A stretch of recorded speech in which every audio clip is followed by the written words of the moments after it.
Welcome to the One Stop Crop Podcast, your one-stop shop for all things farming, conservation, and the environment right here in Sandusky County.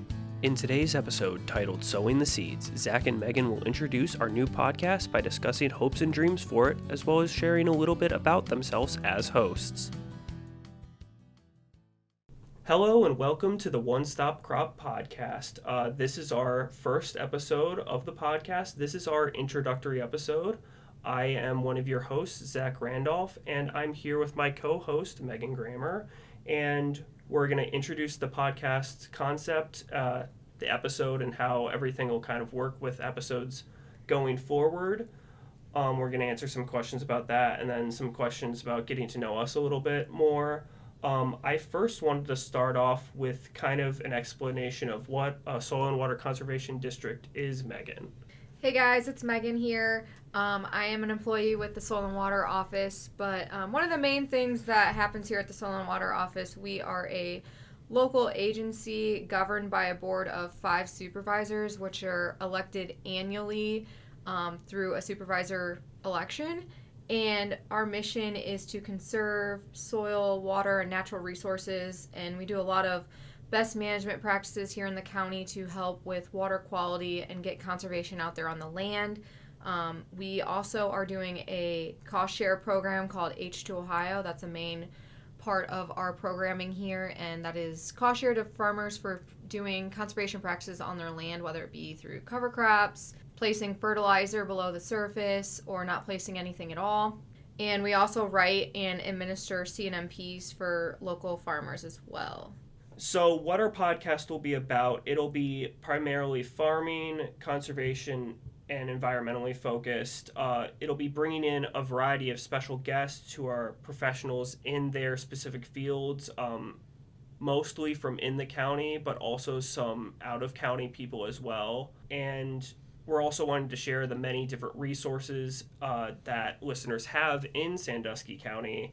Yeah, and I hope to focus too on doing some producer spotlights for producers that have actually participated in our programs quite regularly, and just getting out there on the farm and hopefully doing some live footage to share with you guys of what actually takes place on a farming operation from the day-to-day standpoint, from maybe even planting to harvest season also. Maybe not even just crop production, but also some livestock producers as well. So basically, this podcast is kind of whatever we want it to be. It'll kind of evolve over time, but that's what we're starting out with, primarily farming, conservation, and environmentally focused, kind of what we're about at the Soil and Water Conservation District.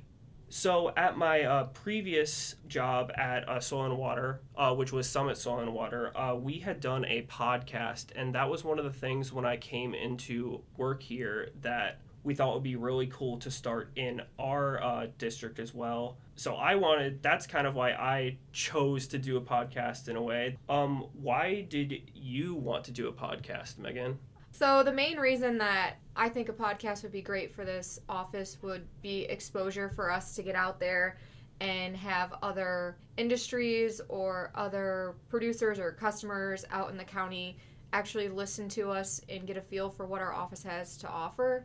We're not always just the rural setting, but we do offer some urban programs as well. So hopefully getting a different target audience other than just the day-to-day interaction with producers. I also feel like a podcast is a good way for farmers that come onto our show to be able to talk about their operation and maybe the different challenges or aspects of their operation that not everyone else gets to see from the outside either.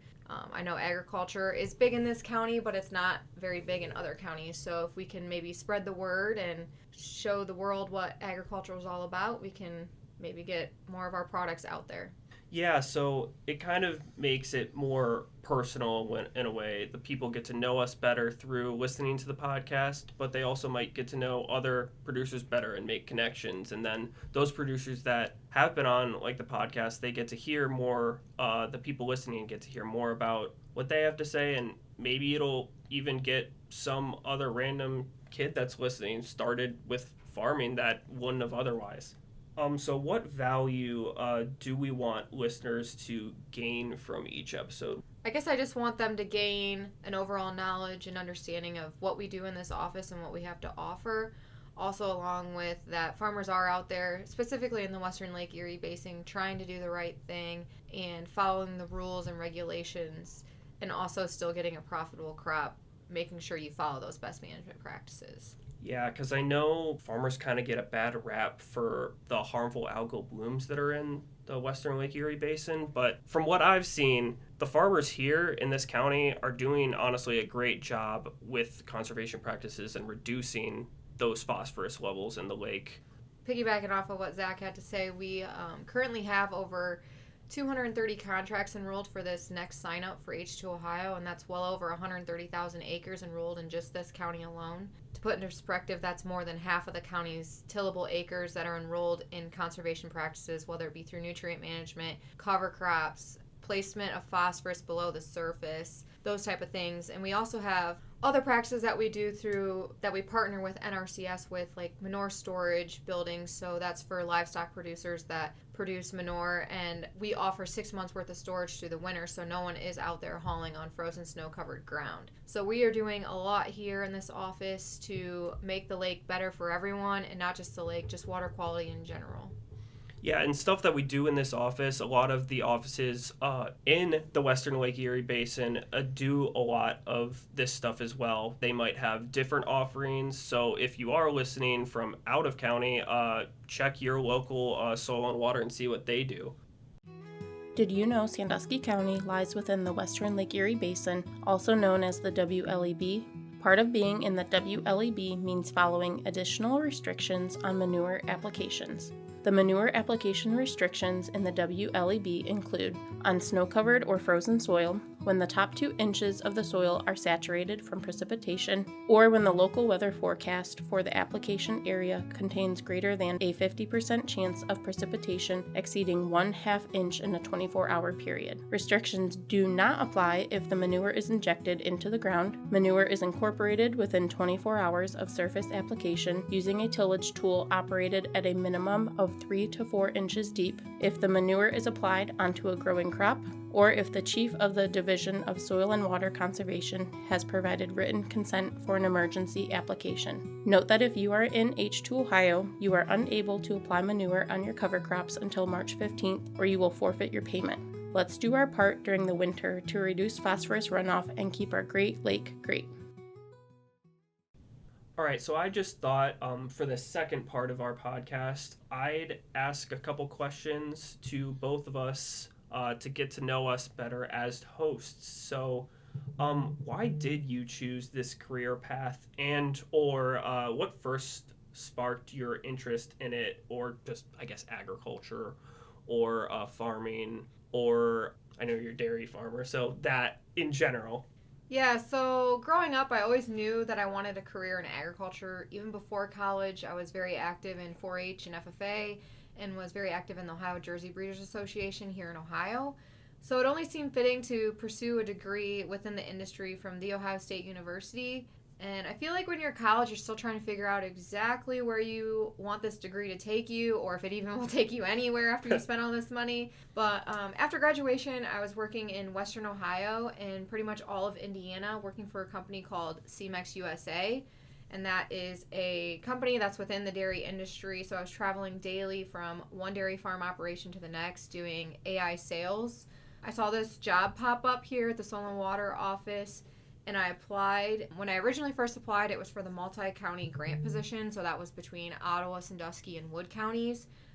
It was specifically helping livestock farmers write comprehensive nutrient management plans for their operation. I would investigate if there's someone called in and did like an ag pollution complaint. I would be the one that would have to go out and investigate to make sure there was no violations within the Western Lake Erie Basin. But I guess mainly I was just intrigued because growing up on a dairy farm, and we still operate one today, it allowed me to continue my passion of helping farmers, specifically livestock farmers, but also being close to home. So I had already established relationships with producers in the area, which makes this job so much more enjoyable when you know the people that walk in your door and you have built relationships with them. And I mean, for most of you listeners out there, the ones that do come in, you know how interactive we are in this office and how hands-on we like to be. So I just love that aspect of it. It also gives me the ability to be active daily on the farm at home with only having like a 10-minute commute. That's kind of why I've really wanted to pursue this job. I'm no longer in that role from when I first started, but I'm still very much involved in the day-to-day conversation with producers and about their operations daily. Yeah, you seem really passionate about what you do, and you also know your stuff really well. Thanks, I try. Yeah, I think you If do a not, really I'll good just BS my way through it. Yeah, pretty much. That's what we all do here in this office sometimes. Right? I think I just heard Beth Ann laugh in the background. Why did you choose to interview with us? I guess what were your first thoughts when you interviewed with us? Was this the job that you thought it was going to be now that you've been in it for about 1.5 years now? So I first interviewed for the, it was your district technician position that was open, knowing full well that I don't think I would be qualified for it, but I was interested in learning. So kind of going back to my origins about, I guess it kind of started in college. So I started off at I jumped around colleges and then had to get like two more degrees to get into the position that I'm in now. One of the reasons why I'm so interested in doing a podcast is my first degree was in radio production. I didn't finish that degree. That's a story for another day.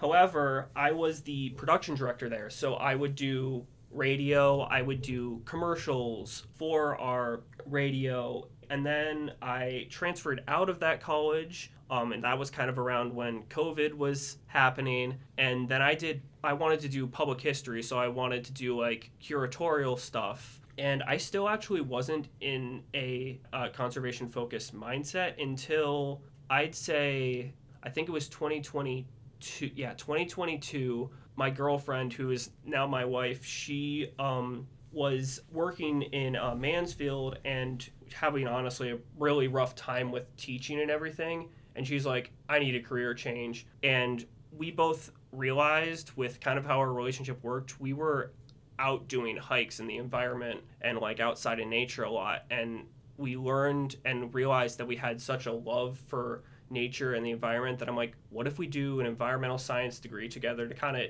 get to know each other even more deeper, do like a degree with ourselves. And I went through that degree through Southern New Hampshire University. Oh, and the degree for public history was through Baldwin Wallace University. So I finished that degree in 2022, and then like 4 or 5 months later, I started another degree because the museum field dried up because of COVID. Wow, look at that. So went through a whole nother degree. I actually didn't have the degree finished when I first started working here. I finished it in August. I had started in July. But when I first interviewed here, I came in and I was like, look, I know I'm not probably qualified for this part. I don't think I actually said that in the interview, but I really wanted to show my potential for outreach because I noticed that you guys didn't have an outreach coordinator, and I was looking to kind of fill in however you guys wanted me to.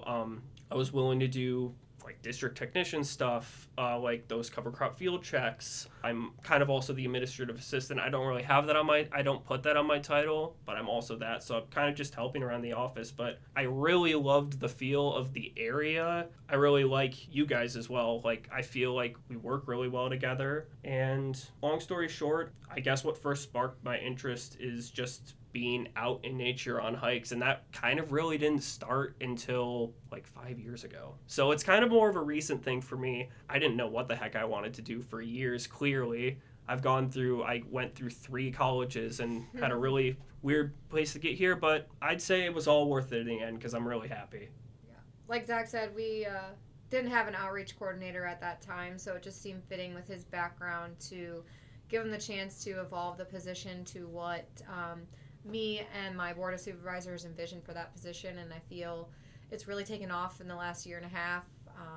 If you don't know, he does a lot of library programming. He does a lot for the fair and our Exploring the Backyard event that we have. So if you ever want anything like outreach related, check out our Facebook for all updates for that. If he does have some like upcoming big events that need a lot more attention, we can bring those up on the podcast if need be, but most of those times it'll be on either the district website or our Facebook page. So we kind of talked a little bit about my role in the office. So what is your kind of specific role in this office? What do you kind of do, and what services do you specifically kind of provide to the public, to like producers or whoever comes in our door? So, like I mentioned before, I have taken a new role here that started back in 2019 after I had done that grant position. But my current role is now the district program administrator. So I oversee the daily operations of the office and report all office related matters, whether it be personnel, financial. I work with ODA personally with the state and report back to the board of supervisors at our monthly board meetings. So I'm the one that gets all like the financials in order for audits. Any cost share to the producers get paid out through our office. I'm the one that administers that. And then I handle all the money and reporting for our various grants within the office. So now that you've kind of gotten our background of our career paths and like where we're at right now in this office, tell us a little bit about your life up until this point. Maybe it doesn't have to be career oriented or professional, just whatever. Well, I did recently get married to my wife, Christina, back in September of 2025. So basically almost 4 months ago, almost exactly.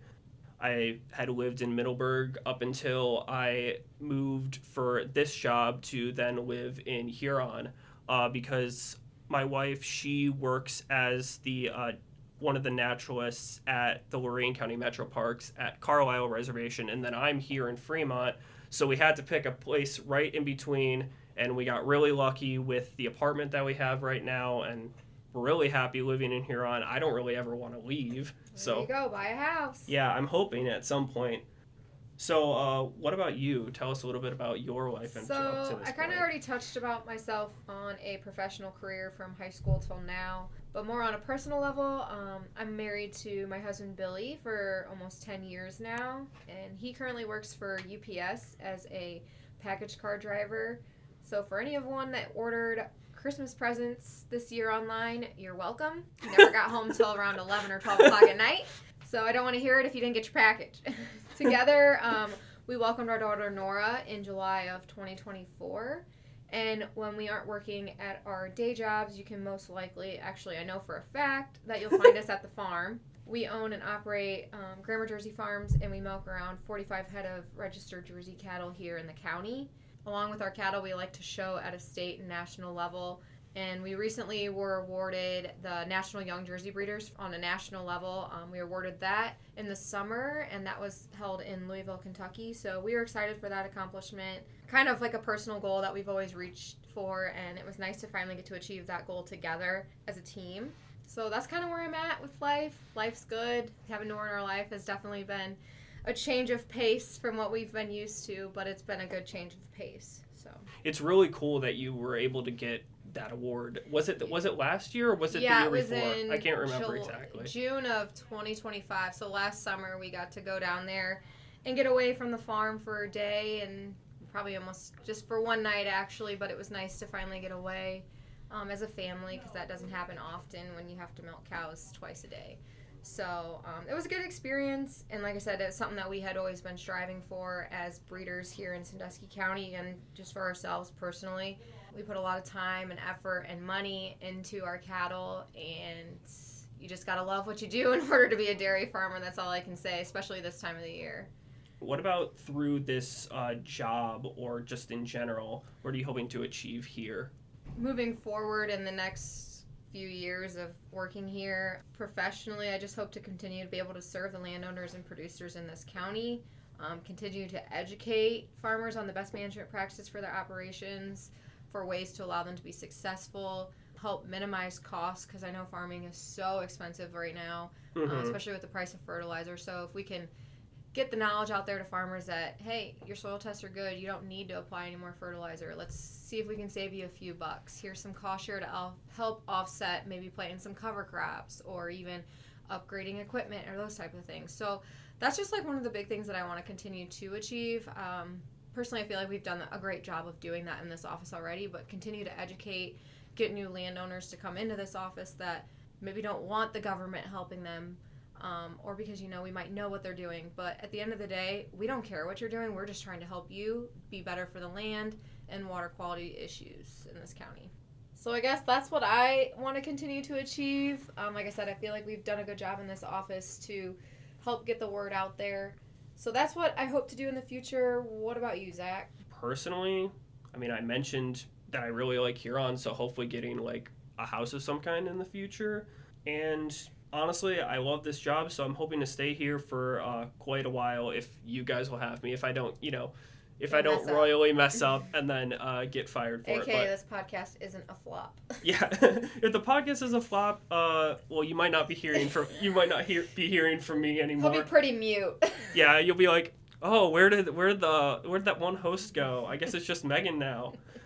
The one question that I wanted to ask before kind of ending off here is, so what do you see as the most urgent conservation/farming/environmental issue today in like Sandusky County or Ohio in general? For me, it's kind of the harmful algal blooms in the Western Lake Erie Basin. That's kind of the big thing that we're kind of known for in this area in a way. Seems to always be the topic of conversation. Yeah.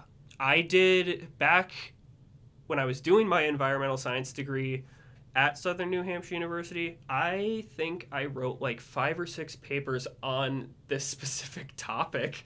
Well, then you should be an expert. So I was pretty versed in how it kind of works, but for where I was working in like Summit County or just beforehand, I wasn't in that area where it was farming focused. But now coming out to farming focused area that H2 Ohio is about the conservation practices, I can really see what we're doing in this county and the surrounding counties to help kind of keep the lake good or improve the lake in a way, because there is definitely a lot of improvement that still needs to be done, but we have been making a pretty good impact. But I think that's the most urgent kind of issue right now. The other issue is just the cost of farming in general. I feel like with having like this cost share program, it kind of helps to offset prices. So what about you? Yeah, so I always say, like, we live in the Western Lake Erie Basin. That's always going to be a topic of conversation. It honestly kind of just gets old after a while because farmers are out there doing the right thing, but you know how it goes. People get things in their mind, and that's just the way it is.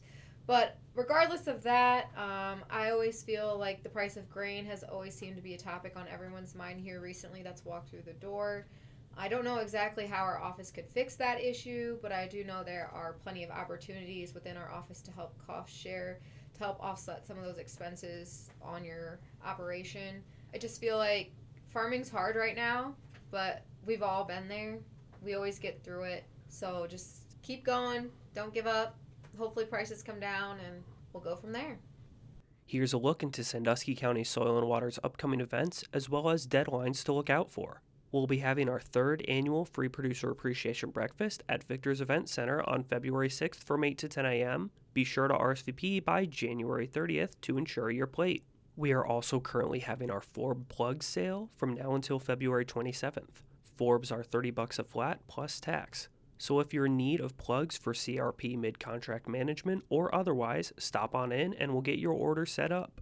As for Zach's library outreach programs, he'll be putting on Valentine's Terrarium craft programs on February 2nd from 4 to 5 p.m. at Woodville Public Library, February 3rd from 4 to 5 p.m. at Clyde Public Library, February 9th from 4 to 5 p.m. at Gibsonburg Public Library, and February 10th from 4 to 5 p.m. at Burchard Public Library. He'll also be continuing his monthly PokeCon series at Clyde Public Library on February 5th, starting at 5:15. Be sure to keep an eye out on Facebook for these programs and any more we may offer in the future. That wraps up today's episode of the One Stop Crop Podcast. We hope that you enjoyed your time with us and stay tuned for more podcast episodes in the future. If you'd like to contact us here at the office, please email us at sanduskycountyswcd@gmail.com or call us at 419-334-6324. Be sure to remember us as your one-stop shop for all things farming, conservation, and the environment here in Sandusky County, and thank you so much for listening in.